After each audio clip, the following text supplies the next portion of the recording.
Assalamualaikum warahmatullahi wabarakatuh. Salam rahayu dan salam sejahtera untuk kita semua. Begitu banyak teori atau penempuhan di dalam laku mengenal diri. Sangat banyak.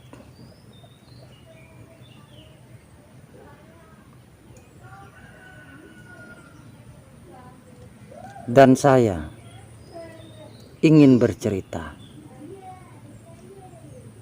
tentang pengalaman pribadi dan trik atau cara yang paling sederhana yang bisa kita lakukan dalam aktivitas keseharian kita. Ini terlepas dari siapapun kita, dari apapun agama kita. Karena ketika kita mengkaji diri, ini lepas dari golongan apapun kita, karena ini tentang diri, tentang mengkaji diri, tidak tentang yang lain dari itu.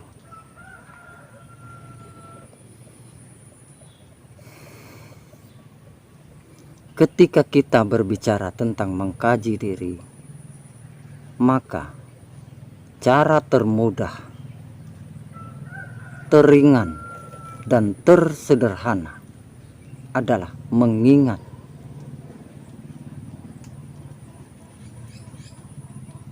Mengingat seluruh aktivitas kita. Karena pada dasarnya hidup itu sudah mengajarkan kepada kita dan selalu mengajarkan kepada kita yang kitanya belum menyadari akan hal itu, akan pelajaran itu. Satu contoh, di dalam satu hari satu malam,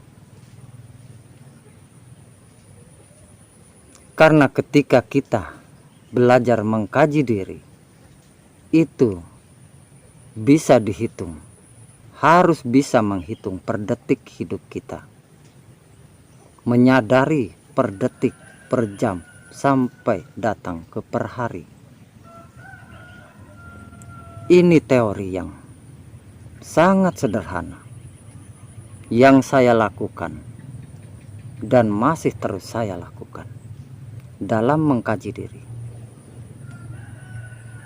Karena saya tidak sedang mengkaji apapun, siapapun. Karena saya sedang mengkaji diri.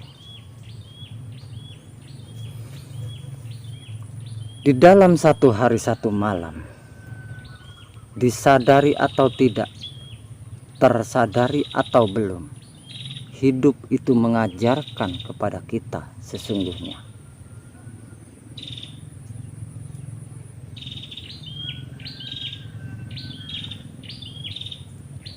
Hidup itu mengajarkan bahwa mati atau maut itu akan datang.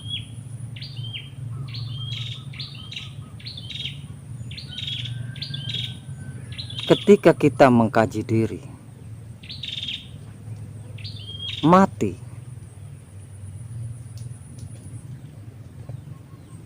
berarti sangat dekat dengan kajian mati atau kematian.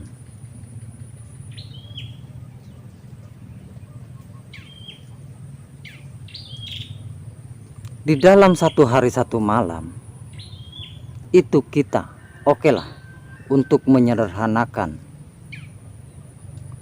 mengambil jalan tengahnya, yang separuh untuk istirahat, yang separuh untuk beraktivitas. Taruhlah ini gambaran tengah-tengah. Yang 12 jam untuk istirahat, yang 12 jam untuk beraktivitas. Nah, aktivitas kita, ketika kita berbicara tentang aktivitas, ini terkait kepada akal. Ini terkait kepada akal dan pikiran.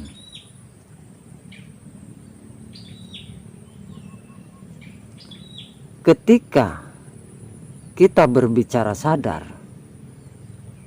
belajar mengkaji diri, laku tersebut tidak bisa melibatkan akal dan pikiran.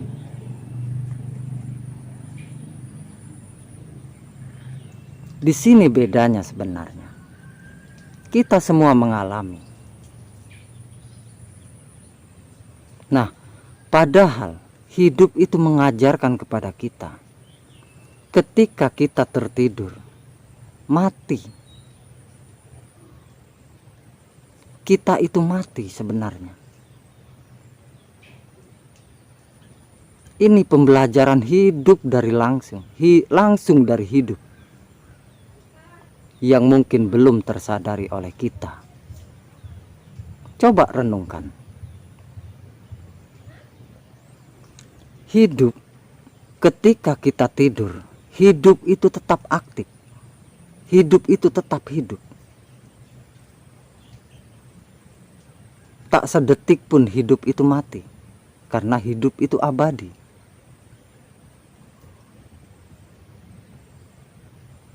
Berarti ketika kita tertidur, pulas, berarti yang aktif itu hanya hidup. Hanya hidupnya yang aktif.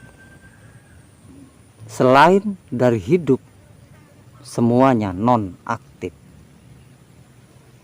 Akalnya non-aktif, pikirannya non-aktif, nafsunya non-aktif.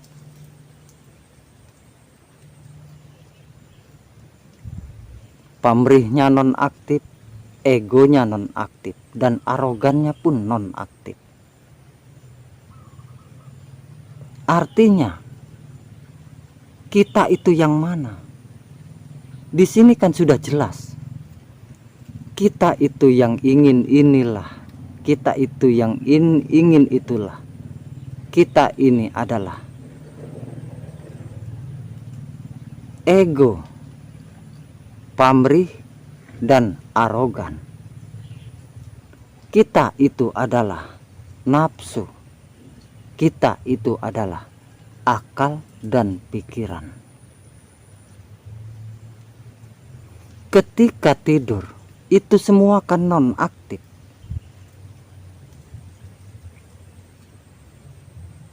Iya kan? Tidak ada orang tidur berpikir. Bisa berpikir. Karena otaknya sedang tidak berfungsi atau sedang non-aktif. Seluruh keinginannya non-aktif. Nah, ketika kita ingin mengkaji diri, berbicara tentang mengkaji diri, ketika kita terbangun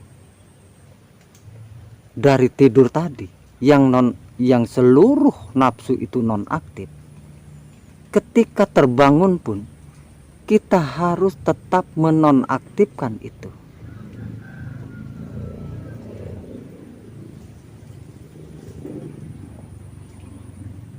Caranya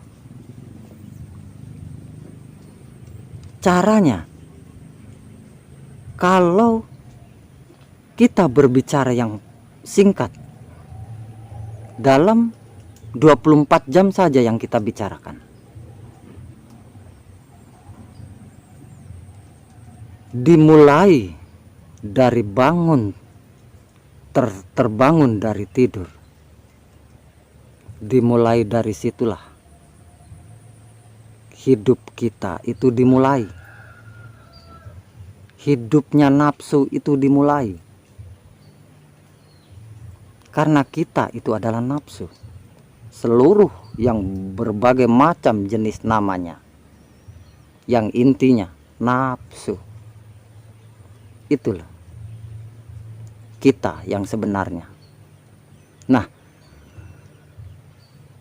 triknya untuk kita bisa mematikan, untuk kita bisa menonaktifkan seluruh nafsu, kita harus menyadari dari mulai mata terbuka setelah bangun tidur. Kita harus bisa mengingat itu semua. Gerakan kita.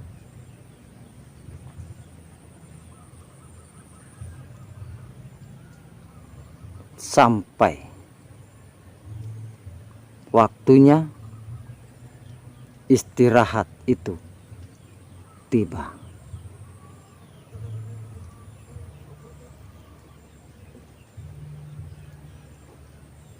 Contohnya, lebih detailnya, ketika kita terbangun dari tidur, kita akan mulai aktif. Nafsu itu mulai aktif, berarti nafsu dan hidup. Karena kalau hidup tetap selalu aktif, tak ada jeda waktu sedetik pun. Ketika kita terbangun dari tidur, maka nafsu atau kita itu aktif. Untuk bisa menonaktifkan ini, fokuskan, sadari gerak dan gerik kita.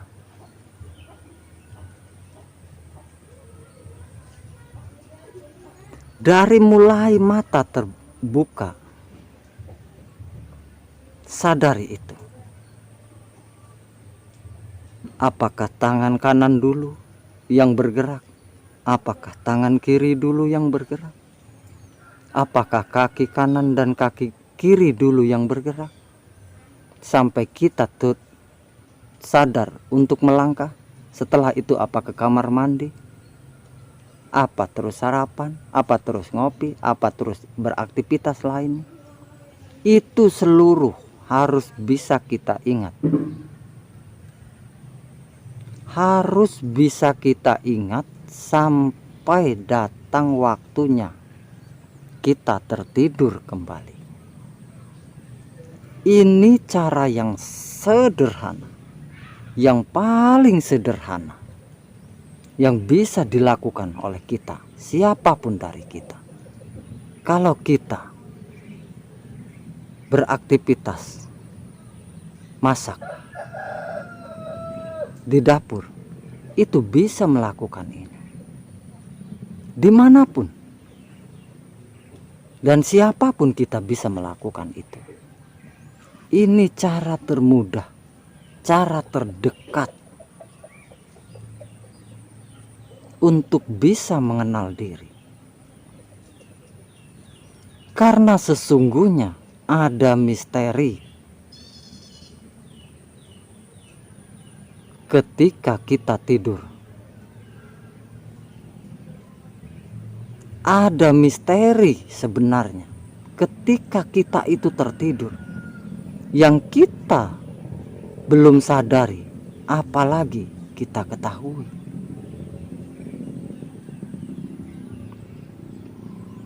Banyak kegaiban-kegaiban ketika kita tertidur yang belum kita ketahui. Sesungguhnya ketika kita tertidur, berarti ketika kita tertidur kan nonaktif nih akal, nonaktif nafsu. Seluruh nafsu itu nonaktif. Ketika nafsu ini nonaktif, hidup bukankah tetap hidup?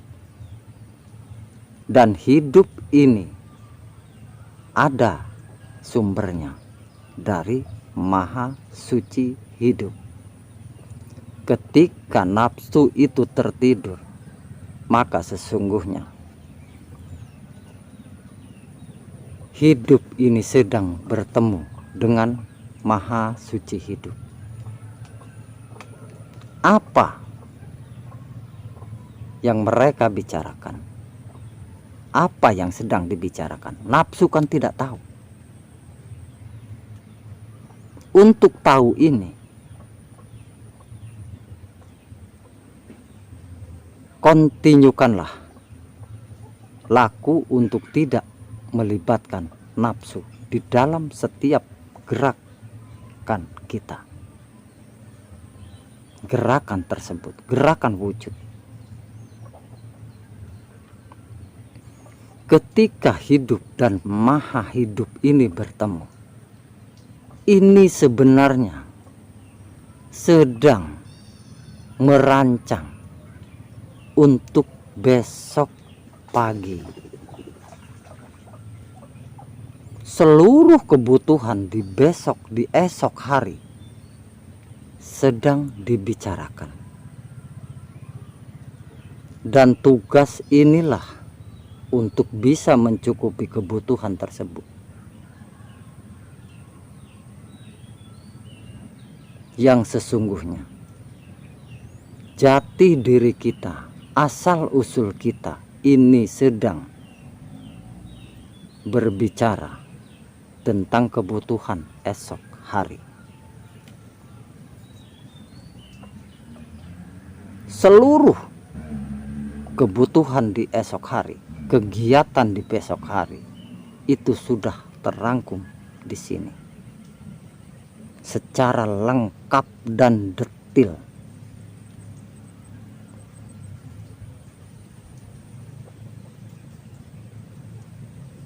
Sebenarnya seperti itu. Tapi tidak jarang dari kita, ketika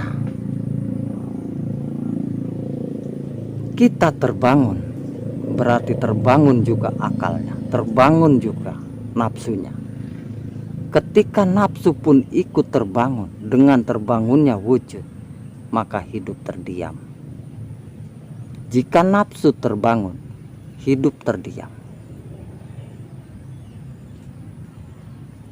Sesungguhnya ketika nafsu itu terdiam, hiduplah yang terbangun. Sesederhana itu saudara dan saudariku, dalam kita mengkaji diri. Sangat sederhana dan simpel sebenarnya.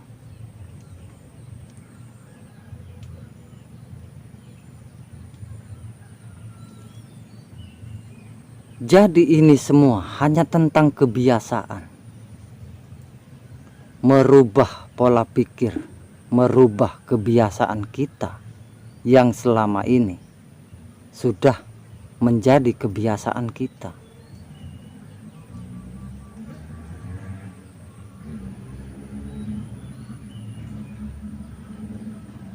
Ini tentang kajian setelah tingkatan yang kita ketahui, setelah tingkatan syariat sebenarnya. Karena syariat itu tentang akal. Ketika kita mau mengkaji diri, tidak bisa melibatkan akal. Hanya ini. Berarti ketika kita tertidur, kita mati. Ketika kita terbangun, kita masih mati. Berarti yang aktif dalam 24 jam itu hidup. Kita berserah penuh kepada hidup. Karena sesungguhnya wujud ini, wujud kita ini rumahnya hidup. Dalam bahasa yang sederhananya, ketika ini rumahnya hidup, maka hidup bertanggung jawab untuk bisa mencukupi kebutuhan sang wujud, sang rumahnya sendiri.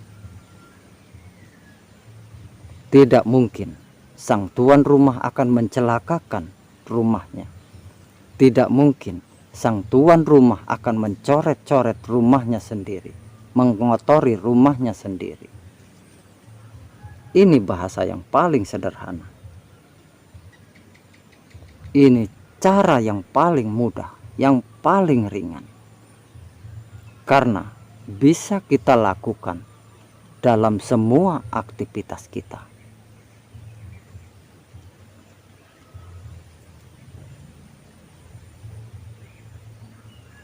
Ini hanya tentang kita, mau atau tidak. Hanya ini.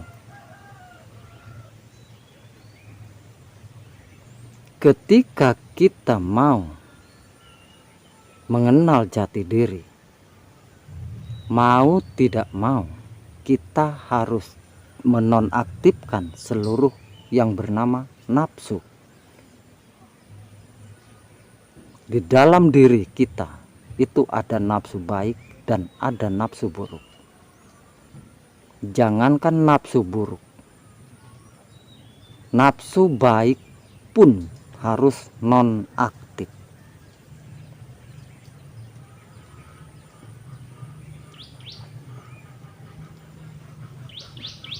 Harus menonaktifkan semua. Karena ketika itu nonaktif, semuanya nonaktif, maka la haula wala quwata illa billah, itu nyata bahwa aku itu tidak punya daya, aku itu tidak punya upaya, aku tidak berdaya dan aku tidak berupaya. Karena yang berdaya adalah hidup, yang berupaya adalah hidup. Untuk apa? Untuk memberdayakan rumahnya sendiri, untuk menjaga rumahnya sendiri, untuk mencukupi, merawat rumahnya sendiri.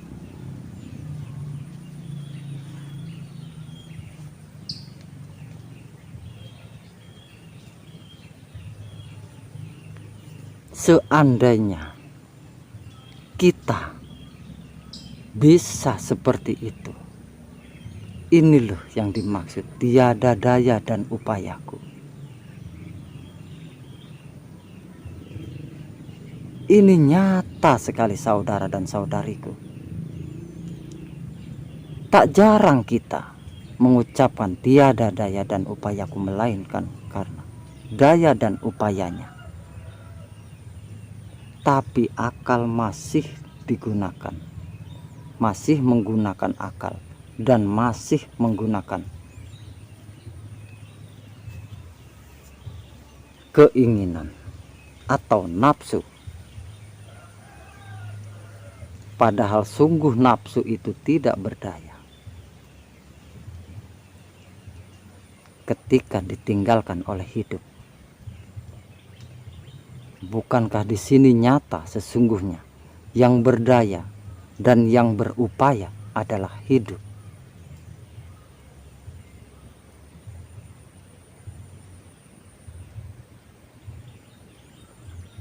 Untuk bisa masuk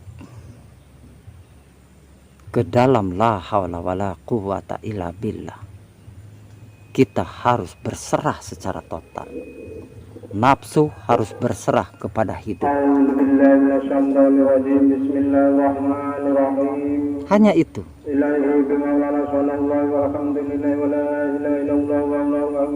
Mungkin hanya itu yang saya katakan, yang saya sampaikan, agar sekiranya siapapun dari kita bisa belajar untuk melanjutkan mengkaji diri. Wassalamualaikum warahmatullahi wabarakatuh. Salam rahayu dan salam sejahtera. Salam kebajikan untuk alam semesta dan seisinya. Terima kasih.